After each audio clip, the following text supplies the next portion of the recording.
महोदय, सभापति महोदय, इनको देख लीजिए और फिर बैठो।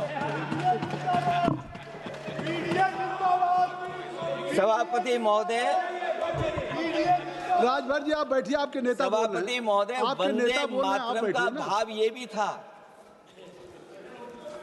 कि कम्युनल पॉलिटिक्स नहीं चलेगी और कम से कम हमारे उत्तर प्रदेश के साथियों ने कम्युनल पॉलिटिक्स को अंत किया है वहां पर जहां से कभी इन्होंने शुरू की थी।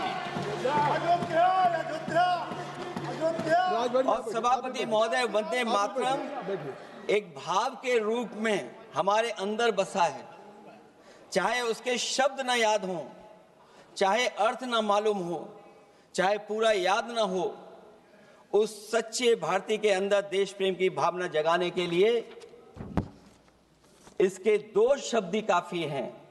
जो सच में देश की एकता और अखंडता चाहते हैं, जो भाईचारे को बुनियाद मानते हैं, उनके लिए दो शब्द भी पर्याप्त हैं जो इस वंदे मातरम से हमें मिलते हैं।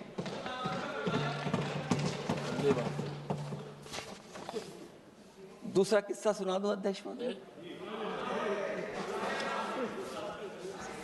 सभापति महोदय, इनका इतिहास खंगाल लीजिए, पूरा निकाल लीजिए।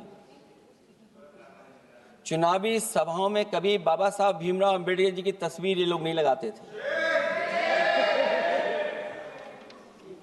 ये बात अगर सही हो तो बता दो। और ये तस्वीर कब लगाना शुरू किए?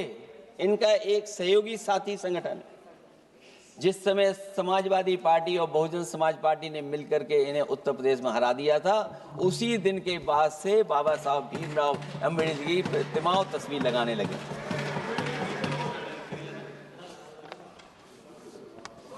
इसलिए सभापति महोदय, ये वंदे मातरम केवल गीत नहीं है, गीत के साथ साथ आज हमें ऊर्जा भी देता है। उस समय क्रांतिकारियों को ऊर्जा मिलती थी, एकजुटता का नारा था, हम साथ लेकर के चल रहे थे सबको, और देश के सभी लोगों ने जाति धर्म को भुला करके एक साथ मिलकर के वंदे मातरम के सहारे अंग्रेजों को भगाने का लगातार कोशिश की। और अंततः परिणाम ये हुआ कि जब देश जागा, वंदे मातरम के साथ साथ जय हिंद का नारा, इंकलाब जिंदाबाद का नारा लगा करके अंग्रेजों को इस देश से भगाने का काम किया। आज सभापति महोदय, जब हम चर्चा कर रहे हैं, हम कैसा देश बनाना चाहते थे और किस दिशा में हम लोग देश को ले जा रहे हैं। सभापति महोदय, मुझे अच्छा लगा कि प्रधानमंत्री जी ने वो बात याद दिलाई कि अंग्रेजों के जमाने में अगर बच्चे भी वंदे मातरम गा देते थे तो उन्हें देशद्रोही के कानून से जेल भेज दिया जाता था। आज जब हम आजाद हो गए हैं तो आज देखिए उत्तर प्रदेश में क्या हो रहा है कि जो प्राइमरी स्कूल है वो बंद किए जा रहे हैं। 26,000 से ज्यादा स्कूल बंद हो गए।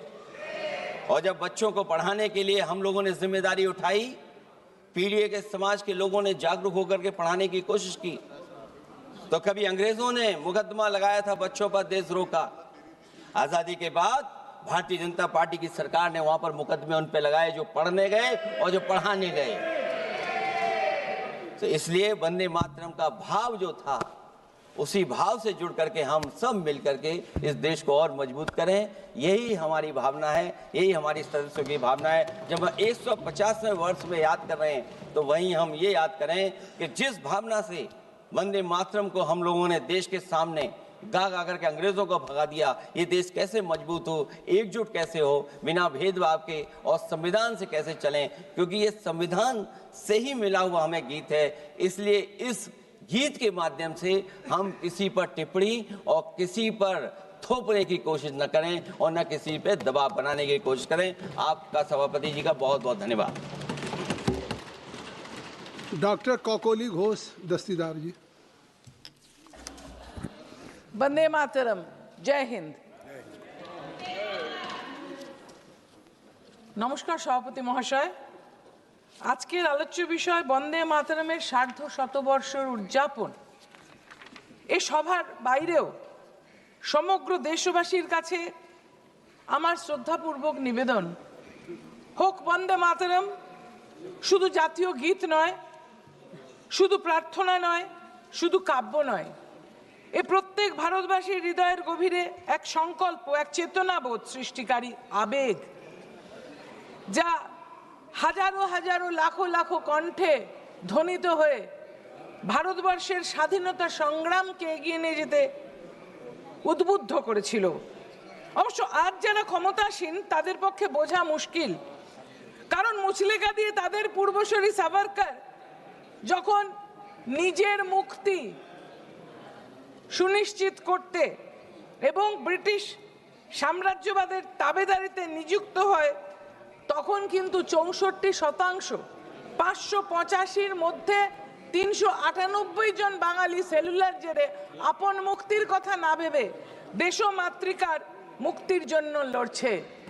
কেনা শুনেছে একবার বিদায় দে মা ঘুরে আসি, হাসি হাসি পড়ব ফাঁসি দেখবে ভারতবাসী। একটি সর্বকনিষ্ঠ শহীদ ক্ষুদিরাম বসুর গলায় ধ্বনিত হয় ফাঁসি কাটে যাওয়ার সময়।